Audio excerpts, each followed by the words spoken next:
The Radio Wammo Breakfast. Talking politics with Russel Norman. Green politics, of course, co-leader of the Greens, Russel Norman. Morning, Russell.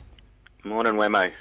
Now, I'm thinking this morning, Russell, you may as well stand down from the job, perhaps even totally wrap up the Green Party, put it away in a box, because according to the Colmar-Brunton poll on the weekend, the Green Party didn't get past 5% in their poll, and 44% of New Zealand prefers mining in national parks. So basically, that's the end.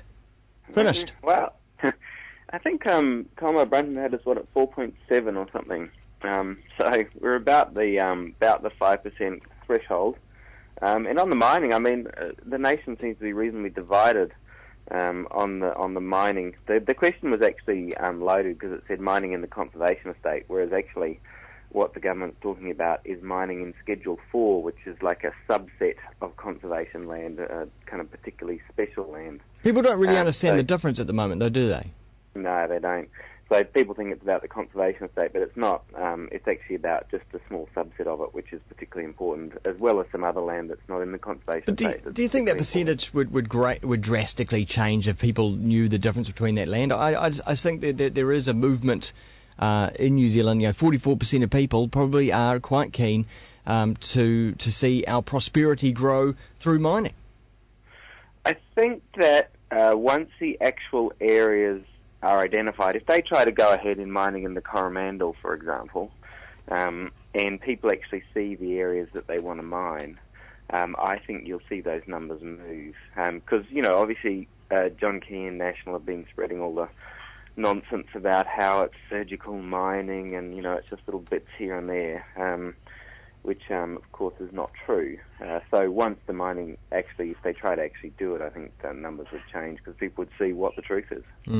What do you think also about the image of the anti-mining movement? Of course, because the only people who have time to go and protest outside Parliament seem to be the ones who wear jester hats, baggy trousers, long beards and bang drums. And that's what the news focuses on, the TV news, whenever they want to show some stock footage of some people protesting against mining.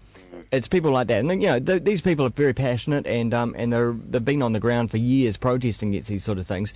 So those 44% of people who are pro-mining probably look at those people and go, well, that's why I'm pro-mining, because look at the other side. Yeah, I think there's some truth in that. The coverage tends to focus on people that look a bit different. But if that mining rally was, a broad cross-section of New Zealand, as you'd expect on an issue where around half of all the population are opposed to the government on the issue, possibly more. I mean, so you'd expect it to be broad. Would things change? Would things change perhaps if you had a bunch of people protesting down there in nice suits, not in a Destiny Church sort of style suit, but more of a business sort of style, a nice dress shirt and a tie? Possibly, but a lot of New Zealanders actually do have beards. There's lots of us, lots of blokes do have beards. Yeah, but New Zealanders look at the Waihopai spy base protests and go, oh right, there's those chaps with the beards again. I think that you have a basic prejudice against men with beards. No, I personally don't. I just know that the average New Zealander goes, look, Feral, look. There he is, on TV again, feral, he's got nothing better to do. I'm going to my job every day, working at the factory. What's this guy doing?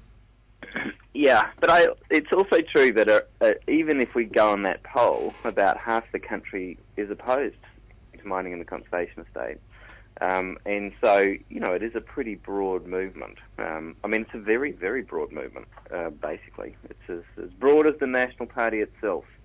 So, I'm sure it would be helpful if the TV news didn't focus on people that look different.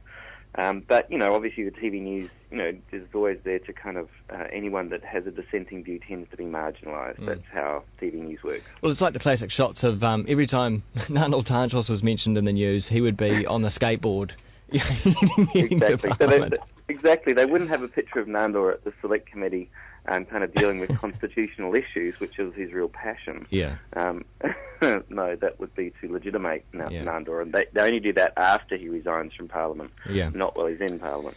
Yeah, well, okay, what about your attack on the rich or millionaires who aren't paying their share of tax? Yeah, well, I thought it kind of comes out of Sam Morgan's comments, which come out of a magazine interview of a few weeks ago. A blog interview, side blogs. Yeah, it was Ideologue or something. He had an interview in that, I think. But anyway, and in it, Morgan was saying, I got all the money from selling this company, but I didn't have to pay any tax on it. I think he got over $200 million. And he was just making the basic point that because we don't have a capital gains tax, people like him, who, it's an income for him. He got all this money coming in, didn't have to pay any tax on it, whereas, ordinary workers, his secretary or whoever, actually does have to pay tax on their income. And obviously this is unfair and unjust, that someone earning $200 million doesn't have to pay tax on it, but someone earning $20,000 does. Did he have an opinion on that? Did he think did he think it was unjust? Yeah, he's pretty straight up and down about it. He says, that's not right. He says, but what am I supposed to do? Because the law's the law. He can't write the law. We've got a huge loophole in New Zealand tax law, which means that capital gains aren't taxed as a form of income. So the Greens for a while now have been saying, look, we need a capital gains tax. Let's exclude the family home, so let's just take that out of the equation. But all the other kinds of capital gains, whether it's investment properties or whether it's selling trade me, you should be taxed just like everyone else is. Yeah. Seems fair enough to me.